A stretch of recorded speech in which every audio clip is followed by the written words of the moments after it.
We have our good friend Haley Sparks here with us this morning, and today she's showing us tips on how to train cardiovascular endurance. Yeah. And we know everybody loves to run, so Let's get it. Come on. No, I'm a cardio buddy. I love cardio. Running was my first love. In college, guys, yeah, running. Know a lot about it. So High Rocks is actually a pretty big event in the community, I feel like, nowadays. Have you heard of High Rocks? Mm-mm. Okay. He's like, nah. So High Rocks is pretty popular nowadays as a sport, but the foundation of it is running, okay? So I just wanted to give you guys a couple of tips, whether you're dabbling into that sport or not, or if you're just trying to get started. Maybe running is something that you're interested in and you just don't know how to start. So I want to give you guys a couple of tips. One of the main things that I feel like people can do is get overwhelmed on maybe like, do you know what? I'm going to try to run a 5K. Mm-hmm. And so they go out and they try to run 1 or 2 miles and they realize that that 5K is probably not going to happen. Right. You know, right. It's a long ways and it can get discouraging. And then you're like, man, I don't even want to do this. So my first tip, guys, is to go for time versus distance. Time versus distance. Right. So instead of going for a mile, say it roughly takes you around, 12 minutes or something to run that mile. Maybe you're just going to go out for a 12-minute jog that day, just see how far you get. And then as you get more in shape or you're training that cardiovascular endurance, that distance will get more consistent or even further for that 12-minute block that you're running. Does that make sense? No, it makes perfect sense. Now, for somebody out there that may be like, man, I can't jog for 12 minutes. Talk about why they shouldn't feel bad for not being able. If you can jog, I don't know, 2 or 3 minutes, just start somewhere. Talk about why that's more important than trying to achieve these big goals right off top. Right, smart goals, guys. We've talked about these before. Like, think of the bigger picture. Like, you're wanting to jog maybe the 1 mile or the 12 minutes. But start, second tip here, have a linear progression, because then you're not getting discouraged from jumping the gun, trying to start at the end goal instead of at the beginning.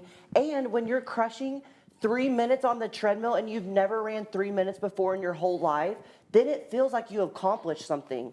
So then, the next week you're trying 3 minutes again, you get the same distance or a little bit further. But that linear progression can help build your goals in a realistic way. That's not going to be discouraging whenever you either miss a week, you're not feeling too good, because the body changes on a daily basis. Right.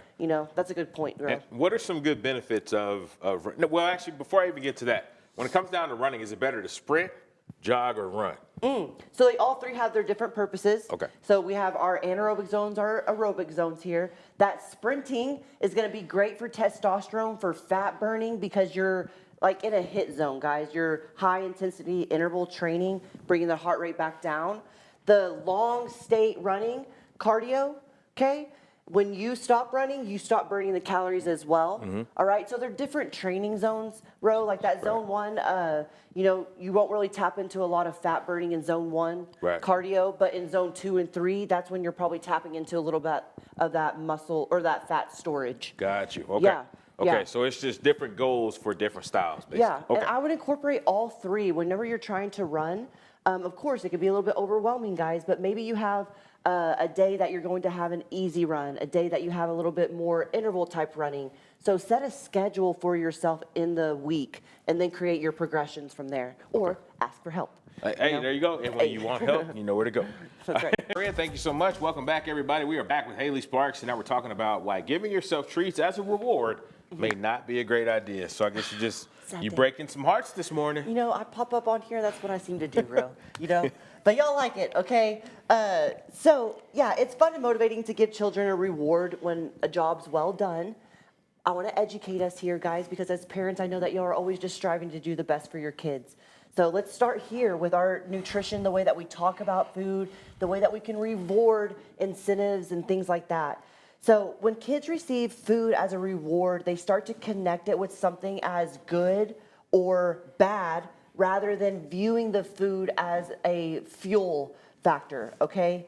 And so too often, when we work with adults that have struggled with emotional eating and have unhealthy relationships with the food, it was because they used food as rewards when they were kids, or cheat or treat meals, or for emotional reasons. And I mean, that sounds pretty popular. You know, we see kids get candy and stuff all the time for certain things, and now that candy is almost expected when we do something good. And it creates that unhealthy kind of relationship with that good and bad reward factor. So that's one of the main things we want to be careful with. Number 2 is food rewards teach kids to expect food when they've done something well and not necessarily when they're hungry. Period. Just think about that. You know, that easily leads to excess calories and we're consuming a lot fewer nutrients. And from a nutrition perspective, everyone, when we're consuming a lot of carbs, salt, and sugar, that combination right there, it actually does something in our body to make us want to crave more salt, sugar, and processed foods. Like it's just manipulating, you know? So we got to get on top of it, truly.